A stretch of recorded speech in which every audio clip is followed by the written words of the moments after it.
A first of its kind choir creates a safe space for transgender, non-binary singers. The Seattle Trans and Non-Binary Choral Ensemble's mission is to create a vocal space free of gendered expectations. 5 years ago, Haven Wilvich had a dream to start a choir for transgender and non-binary singers. I was hoping to do a small, self-led group of really talented singers, be an a cappella ensemble, essentially, Wilvich said. Despite being a singer, Wilvich did not have the expertise to put such a choir together, so she shelved the idea until she met Kaylee Bohm. Bohm has a BA in piano performance and has worked with choirs extensively over the years. Using her expertise to create something special for her community was a no-brainer. With Wilvich's idea and Bohm's expertise, the Seattle Trans and Non-Binary Choral Ensemble, STANCE for short, was created. The group's first performance was for Transgender Day of Remembrance 2022, a day set aside to remember trans people who have been killed because of their gender identity. With plans to put on a more extensive concert, an audition call-out was placed, and the interest exceeded their expectations. When we started organizing this, we were kind of saying if we get up to 30 people, that's a rousing success. And all of a sudden, we're having to talk about our reasonable capacity for the space. We'll have to cap it at 75. That's tremendous, Bohm said. Bohm and Wilvich both shared their personal journey as transgender women who enjoy singing. Sometimes singing solo can bring up a lot of dysphoria around the type of voice you have. For example, I sing bass, and as a woman, that sometimes hits me in an odd way, but when I'm singing around trans people, it makes me feel centered and whole, Wilvich said. It took me a long time to really get to the point where I was like, yes, I'm a woman and I'm a tenor, and that's awesome. It's really freeing when you can get there and you can be comfortable with your natural voice, Bohm said. The two women know their struggles are similar to other trans and or non-binary folks, especially when it comes to being part of typical choirs.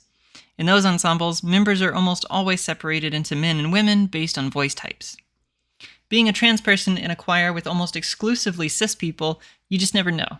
You're sitting there and in the tenor or bass section, and you just never know when someone is going to call out men and ruin your day, Bohm said. You don't see a lot of trans people in choirs for that reason. There's a lot who haven't sung since they were younger because they're not comfortable with their vocal range or being misgendered in the rehearsal process. Stance will be free of those issues, and they'll be able to focus on what's important, making music. For Sky Farrell, one of the people who landed a spot in the group, knowing he won't face the aforementioned issues is a huge relief. Farrell was a soprano, but after he started taking hormones, his voice changed dramatically. I really struggled with it for a long time because singing was my happy place for so long. I felt like it was something I was really good at, and after being on testosterone, I felt like I lost that, Farrell said.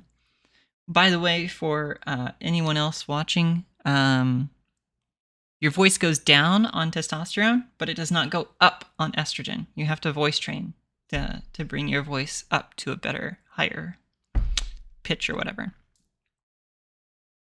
I wanted to join an organization that would kind of understand those struggles and helps me as I rediscover my voice.